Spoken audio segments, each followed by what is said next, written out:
A continuación, salud renal y reumatología.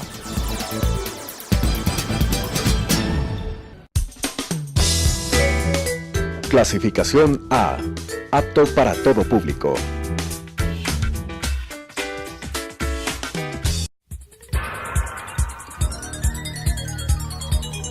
Las opiniones vertidas en este espacio por la producción y dirección del programa son de exclusiva responsabilidad de sus autores y de quienes intervienen en ellos.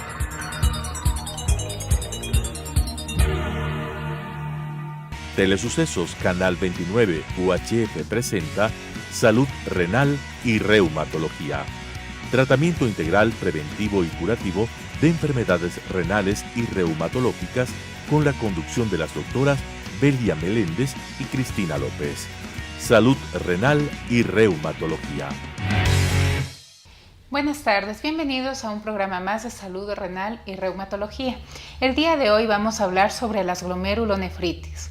Estas patologías afectan a las pequeñas estructuras que se encuentran funcionales en los riñones, que se denominan glomérulos. Estas, junto a los túbulos renales, forman las nefronas y pueden producir un sinnúmero de enfermedades de distinta índole, que pueden ser neoplasias inflamatorias o pueden aparecer de nuevo como propias del riñón. Primero, para familiarizarnos un poco con el tema, vamos a hablar sobre los glomérulos. ¿Qué son los glomérulos? Los glomérulos son pequeños ovillos de vasos capilares, esto quiere decir pequeños vasos sanguíneos que se encuentran dentro de los riñones. Como podemos observar en la imagen, tienen una arteriola aferente, que es por donde entra la sangre de la circulación sistémica, y tienen una de salida, que es la arteriola eferente. En este pequeño ovillo de capilares, pequeño ovillo de vasos sanguíneos, es donde se realizan los intercambios de sustancias, y junto con los túbulos, que es el que podemos observar en la gráfica esquemática en amarillo, donde se va a producir la orina para posteriormente ser eliminada por las pequeñas tuberías que se encuentran dentro de los riñones. Estas unidades funcionales de los riñones en conjunto, formadas por el glomérulo, la cápsula que le rodea y los túbulos, se denomina nefrona y es la unidad funcional del riñón. En cada riñón hay aproximadamente 1 millón de nefronas y son las que se encargan de producir las hormonas, de producir la orina y de eliminar el exceso de líquido de nuestro cuerpo. ¿Pero qué son las glomerulonefritis? Cuéntanos un poco. Bueno, una vez que hemos entendido y hemos comprendido de qué se trata el glomérulo renal y la función que hace en el riñón, pues vamos a hablar específicamente de qué son las glomerulonefritis. No son más que enfermedades del glomérulo o nefropatías que básicamente afectan al riñón, ¿no? Son enfermedades renales que se producen debido a procesos que afectan a la estructura y a la función del glomérulo renal debido a un proceso inflamatorio persistente. Vamos a hacer una asociación un poco parecida, ¿no? Si tenemos en la piel una herida, esta se cicatriza, pero la cicatriz o la costra se desprende. En cambio, a nivel renal, ser un tejido tan pequeñito, tan minúsculo, pues hay una cicatrización, pero esta se queda ahí dejando una lesión. Entonces, como consecuencia de todo este daño, se pueden lesionar todas las funciones que cumple el riñón, es decir, el riñón es el filtro de nuestra sangre y pues este sentido, esta forma va a estar dañada, hasta el punto de poder perder totalmente la función de ambos riñones. Claro, en cuanto a los signos y síntomas que se producen durante las glomerulonefritis, van mucho en asociación a esta inflamación que tú acabas de mencionar. Al estar un tejido inflamado, como cualquier otro tejido que se golpea, que tiene una agresión, este tiene mayor riego sanguíneo y este mayor riego, esta dilatación de las arteriolas, como ustedes vieron, eran unos pequeños ovillos, permiten el paso de sustancias a la orina y estas son las que dan las principales características. Primero va a depender si la glomerulonefritis es aguda o crónica. Si es aguda, obviamente los síntomas se producirán rápidamente en el transcurso de días y semanas, y si es crónica, pues demorarán un poquito más en el aparecimiento. En todo caso, muchas veces se detectan en los exámenes comunes de orina o de sangre, y la que principales cambios va a tener es la orina. Uno de los cambios primero va a ser la hematuria, que es la orina de color rosa o un poco marrón y en la que encontramos glóbulos rojos. En unos programas anteriores habíamos comentado sobre la hematuria que se origina en los riñones y habíamos también comentado que los glóbulos rojos que provienen desde la filtración del riñón son de una característica anormal, o sea, están como rotos, dismórficos, que se llama, que han perdido su conformación, a diferencia de los glóbulos rojos que son lisos cuando provienen de la vía urinaria. Otra característica es la orina espumosa. Cuando nosotros hablamos de una orina espumosa, como que tiene detergente, espuma abundante que no se desaparece rápidamente, es un indicativo de que hay proteínas en la orina y la proteína en todos los casos es anormal. Otro signo que muchas veces se encuentra durante una evaluación de rutina suele ser también la hipertensión arterial, la presión arterial alta, sobre cifras de 130-80, y obviamente va a depender de la gravedad o si está acompañada de otra patología. Y por último, otro signo que es bastante común y por lo que los pacientes suelen acudir al médico es la retención de líquidos, la hinchazón sobre todo de las áreas donde hay muy poco tejido, como son los párpados o de las extremidades inferiores, de las piernitas, la hinchazón. También puede acumularse líquido en el abdomen, lo que hace que el abdomen se vea abultado, distendido, o dificultad respiratoria por presencia de líquido a nivel de los pulmones. Estos son los signos y síntomas que podemos encontrar en las glomerulonefritis. Bueno, y ahora tú has mencionado sobre la presión arterial alta. Pues estamos asociando que si existe un daño renal puede presentarse una hipertensión secundaria. Pero en el caso, ¿cómo tú diferencias una hipertensión primaria de una hipertensión secundaria a fallo renal? Bueno, la diferenciación se hace con exámenes de extensión. Habitualmente, si tenemos una persona adulta que ha superado los 40 años de edad, la hipertensión suele ser esencial, o sea que no hay una causa, no le está causando otra enfermedad o una enfermedad específica de los riñones. Sin embargo, en pacientes más jóvenes que tienen menos de 30 años, que la presión es de difícil control o que tienen alteraciones ya características en la orina, tenemos que investigar por medio de ecografía o de otros exámenes hormonales y de laboratorio en sangre si se trata de algún otro trastorno que esté provocando esta hipertensión. Sin embargo, la hipertensión en realidad siempre se aproxima a los riñones, porque los riñones son los que comandan la presión arterial. Bueno, vamos a clasificar un poco sobre estas glomerulopatías. Una manera de clasificar las glomerulonefritis es en causa primaria y secundaria. La causa primaria son aquellas enfermedades propias del riñón en las que no encontramos una enfermedad de base, es decir, algo que esté afectando al riñón o una infección que en sí justifique la inflamación glomerular. Y las secundarias, como su nombre lo indica, estas son a consecuencia de otras enfermedades. Aquí entran las enfermedades inmunológicas, las infecciosas, las sistémicas y los mismos tumores o neoplasias. Con respecto a las glomerulopatías primarias, pues vamos a decir que su base es netamente inmunológica, aunque en la mayoría de los casos se desconoce cuál es el antígeno específico que causa la enfermedad. La inmunidad en sí, ya sabemos, hemos hablado en otros programas, que desempeña un papel fundamental en el desencadenamiento de muchos tipos de las lesiones del glomérulo renal. En algunos de los casos la activación es inespecífica, ¿no? Puede ser producto o secundario a la presencia de microorganismos de tipo infeccioso que puedan desencadenar una respuesta inmune totalmente anormal o una respuesta inmunitaria que se haga demasiado larga, ¿no? Y pueden quedar en ocasiones ciertos restos del antígeno o del microbio circulante y se genera una reacción inflamatoria. Y por último, los factores genéticos también intervienen mucho en estos casos.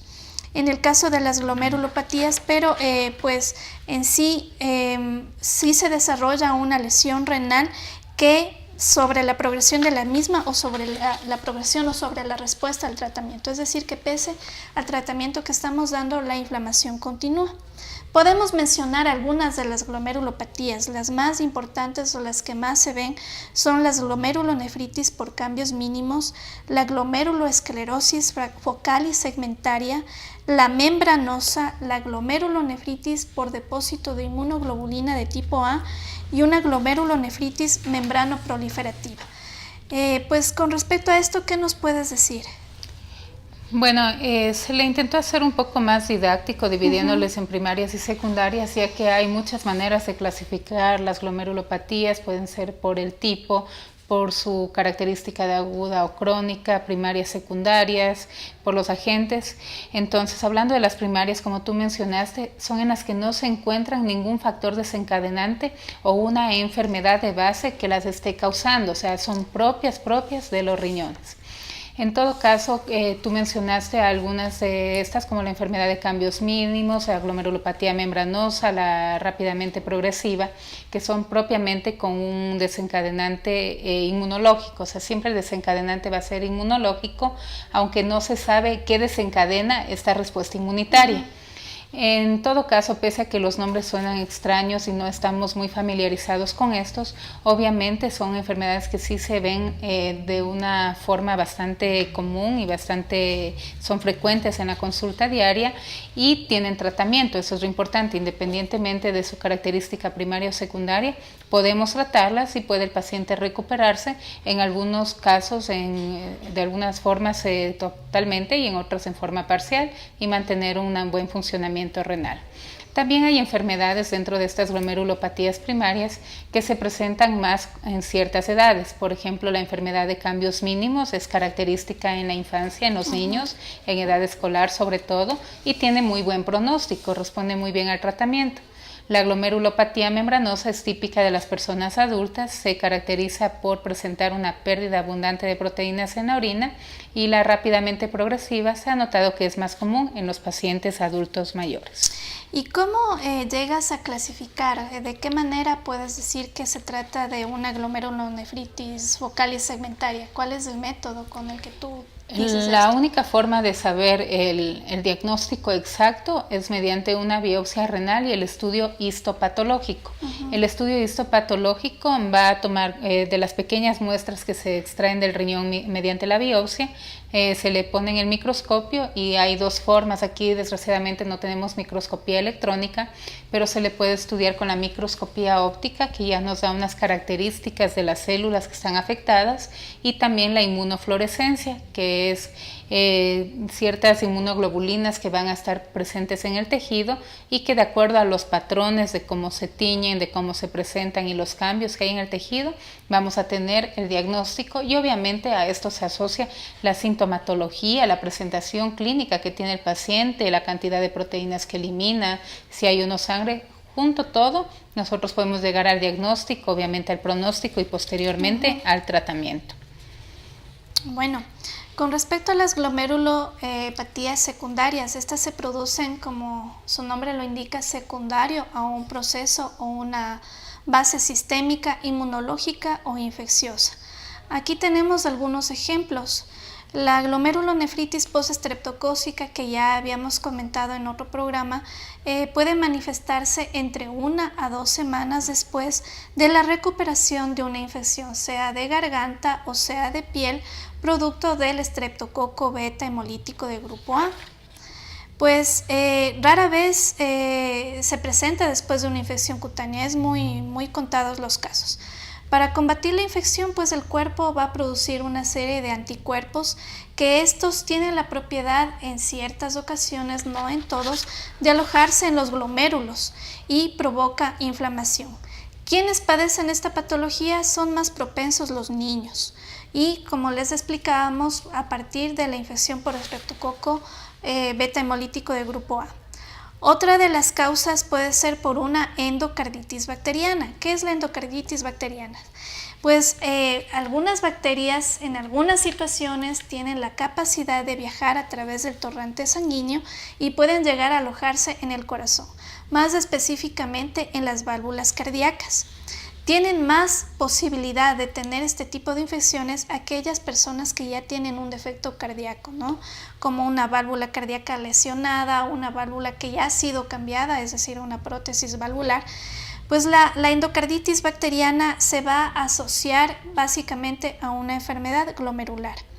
Y aquí también entran el grupo de las enfermedades infecciosas. Aquí está pues los virus, hepatitis A, B, C.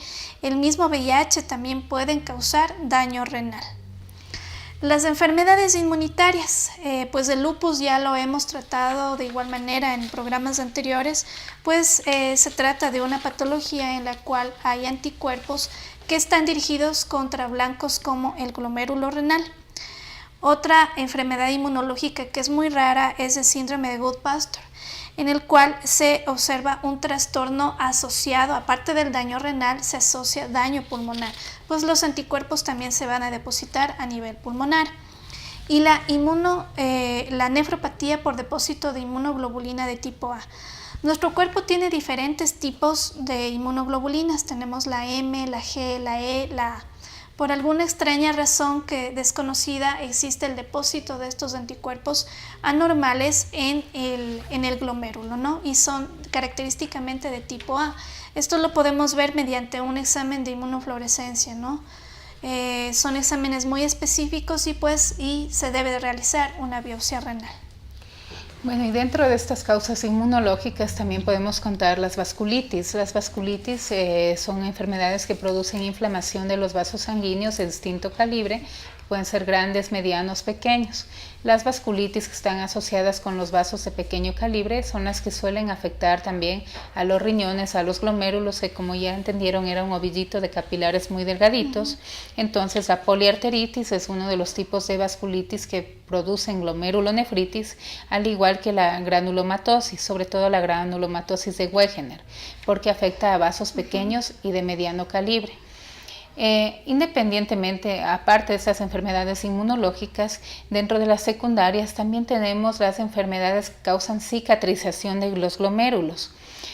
Cuando nosotros hablamos de cicatrización es que cuando ya ha pasado la fase inflamatoria, cuando hablábamos que está inflamados, que hay tejido inflamatorio, que hay reactantes de fase aguda, y ya este tejido es como cuando nos golpeamos y llega a la parte de cicatrización y queda la cicatriz. Lo mismo pasa en los riñones y llega a la cicatrización, lo que también se denomina esclerosis. Esta cicatrización se puede dar por presión arterial alta no controlada y pacientes hipertensos de largo tiempo que no llevan un buen control dietético y de medicamentos pueden llegar a tener un daño severo en los riñones que posteriormente suele manifestarse con una esclerosis de los glomérulos. La enfermedad renal diabética, lo que también conocemos como nefropatía diabética, puede afectar a cualquier persona con diabetes y generalmente tarda algunos años en aparecer. En muchos pacientes aparece o progresa más rápidamente cuando no hay un buen control metabólico, no se han cumplido las metas del control de la glucosa, del azúcar en la sangre, y obviamente esto causa que los glomérulos con el tiempo se vayan engrosando el tejido y vayan perdiendo funcionalidad. Y actualmente otro trastorno que se ve y que causa una glomerulosclerosis focal y segmentaria, esto quiere decir que afecta a más de la mitad de los glomérulos y que hace que pierdan la función, es la obesidad. La obesidad en nuestro tiempo es también un problema prácticamente pandémico. Se da por el estilo de vida cambiante, la mala alimentación, el mantener malos estilos de vida con sedentarismo, y la obesidad, sobre todo la obesidad abdominal, se asocia con este problema de daño a nivel renal. En casos excepcionales también hay glomerulopatías que son de origen genético, como el síndrome de Alport, que causa afectaciones en oído, en ojos y riñones, pero son enfermedades que no son tan comunes. Ahora, en caso de las secundarias, lo principal son las infecciones, la hipertensión, la obesidad, la diabetes mellitus.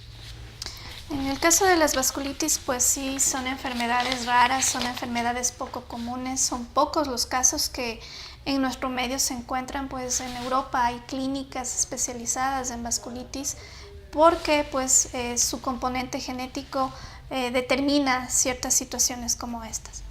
Vamos a hablar un poco de las complicaciones de las glomerulonefritis. Las glomerulonefritis pueden llegar a dañar el riñón de tal manera que estos pierden la capacidad de filtrar la sangre.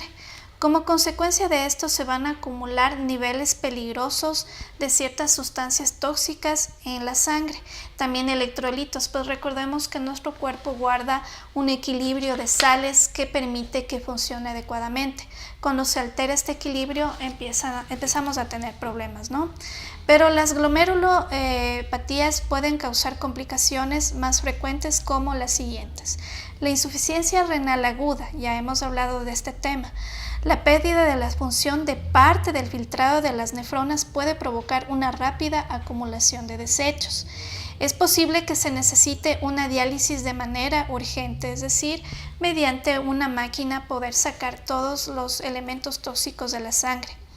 Por lo general, esto tiene que ser hecho en un hospital, es básico que sea hecho en un hospital. Una enfermedad renal crónica, los riñones van a perder la capacidad del filtrado de manera gradual. La función renal se deteriora más o menos en un 10% aproximadamente en su capacidad normal. Puede provocar una enfermedad renal terminal que va a requerir diálisis o trasplante de riñón dependiendo de la situación, ¿no? Una presión arterial alta, pues el daño de los riñones y la acumulación de los desechos y electrolitos pueden llegar a elevar la presión arterial, aparte de que se retiene una gran cantidad de líquidos. Un síndrome nefrótico, pues el síndrome nefrótico se caracteriza por la eliminación de grandes cantidades de proteína mediante la orina. Esto es producto de que los filtros, los tamices de los riñones están muy abiertos, determinando que salga una gran cantidad de proteínas. El síndrome nefrótico la mayoría de las veces puede estar relacionado con niveles altos de colesterol en la sangre y provoca hinchazón en las piernas. Los párpados también se pueden llegar a hinchar, el abdomen, retención muy excesiva de líquido. Y pues otra de las complicaciones de las glomerulopatías es una predisposición a generar trombos espontáneos en venas o en arterias, y también pues el riesgo a que presenten mayor incidencia de infecciones en este tipo de pacientes. Claro, entonces como ustedes observan, las complicaciones son variadas, son de diferente gravedad, sin embargo todas tienen bastante importancia porque pueden traer consecuencias graves para el paciente. En todo caso, es importante, una vez que se haya identificado el problema, empezar el tratamiento para evitar complicaciones. En cuanto al tratamiento, como en todas las patologías que hemos tratado, una base fundamental es la dieta. En este caso de las glomerulopatías es indispensable restringir la sal. Una dieta baja en sodio es importante, ya que aparte de ayudarnos a proteger los riñones, ya que la sal es tóxico directo, también ayuda para el control de la hipertensión arterial, que es una de las manifestaciones de estos problemas de los riñones. Además es recomendable mantener una dieta rica en verduras vegetales por la cantidad de antioxidantes, que tenga omega 3, está recomendado el consumo de aguacate, de pescado, de aceite de oliva, y además el ejercicio físico regular para mejorar el metabolismo. Importantísimo también dejar el consumo de tabaco y de alcohol. Hay muchos pacientes que dicen, no, yo no como carnes rojas, como frutas, me alimento bien, pero siguen fumando. El consumir tabaco, obviamente ya hemos hablado muchas veces, que tiene muchos tóxicos independientemente de la nicotina, que van a causar inflamación de los vasos, y obviamente esto va a perpetuar la patología. El tratamiento de la hipertensión arterial. Cuando nosotros tratamos la hipertensión arterial, también estamos cuidando los riñones y además de evitar otras complicaciones en otros órganos. Obviamente tenemos que controlar para que el paciente se sienta mejor en la hinchazón, evitar los factores de progresión que puede tener el paciente, vigilándole con consumo de estatinas, que es para el control de las grasas en sangre, en dar aporte vitamínico y, de ser necesario, diuréticos para controlar la retención de líquidos. Y en casos ya muy puntuales, el uso de inmunosupresores, claro, siempre por el médico especialista. Bueno, eso es todo lo que hemos podido compartir por el día de hoy. Esperamos que haya sido de su interés y que haya logrado tapar algunas dudas que haya podido surgir. Esperamos sus preguntas, sugerencias, consultas a nuestra página www.nefrolupus.com. Muchas gracias por acompañarnos. Muchas gracias. Las opiniones vertidas en este espacio por la producción y dirección del programa son de exclusiva responsabilidad de sus autores y de quienes intervienen en ellos.